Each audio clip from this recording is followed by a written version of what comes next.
Hello, আসসালামু আলাইকুম। আমার চ্যানেলে সবাইকে স্বাগতম। আজকের রেসিপি তেলের পিঠা।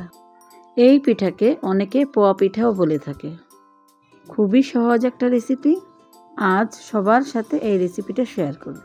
তেলের পিঠা বানানোর জন্য একটি মিক্সচার বলে নিয়ে নেব 2 কাপ শুকনো চালের গুঁড়া আর 1 কাপ ময়দা। এই পিঠাতে ময়দা দিলে অনেকক্ষণ সফট থাকে। দিয়ে দিব হাফ চামচ লবণ।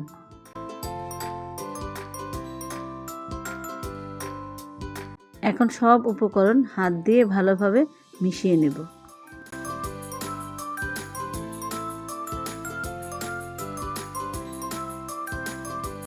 এখন দিয়ে দিব 1 কাপ পরিমাণ খেজুরের গুড়। গুড়টা আমি আগে থেকেই চুলায় গরম করে রেখেছিলাম। সেই হালকা গরম গুড়টাই আমি দিয়ে দিয়েছি।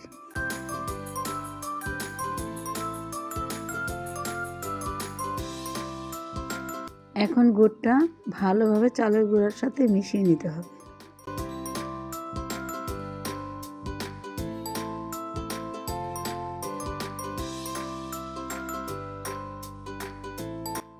গুড়টা চালের গুঁড়ার সাথে মেশানো হয়ে গেছে। এখন দিয়ে দিব হালকা গরম পানি। অল্প অল্প পানি দিয়ে তেলের পিঠার একটা ব্যাটার বানিয়ে নিতে হবে। ব্যাটারটা হাত দিয়ে ভালোভাবে মেখে নিতে হবে। যত বেশি মাখবেন ততই পিঠাটা সফট ও নরম হবে। আমার তেলের পিঠার ব্যাটারটা ভালোভাবে মাখিয়ে নিয়েছি। এখন ব্যাটারটা তেলের পিঠা বানানোর জন্য একেবারেই তৈরি। ব্যাটারটা এমন থাকতে হবে যেন বেশি ঘনও না, বেশি পাতলাও না। একটা ফ্রাই প্যানে পর্যাপ্ত পরিমাণ তেল গরম করে নিয়েছি। একটি চামচের সাহায্যে তেলের পিঠার ব্যাটারটা দিয়ে দেব।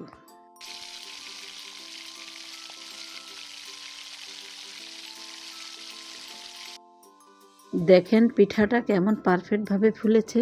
পিঠার ব্যাটারটা যদি পারফেক্টভাবে গোলানো না হয় তাহলে কিন্তু পিঠা ফুলতে চায় না। এখন পিঠাটা উল্টে পাল্টে হালকা বাদামি করে ভেজে নিতে হবে। পিঠাটা 2 পাশে হালকা বাদামি করে ভাজা হয়ে গেছে। এখন তেল থেকে তুলে নিব। একইভাবে সবগুলো পিঠা ভেজে নেব।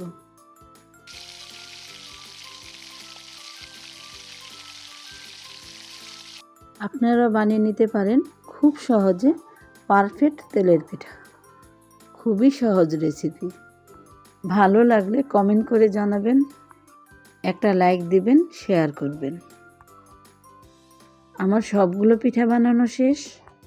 এখন চুলা বন্ধ করে দেব। দেখেন কেমন পারফেক্ট হয়েছে আর সবগুলো পিঠা ফুলেছে। ভিডিওটা ফলো করলে সবাই বানাতে পারবেন। Thank you. আল্লাহ হাফেজ।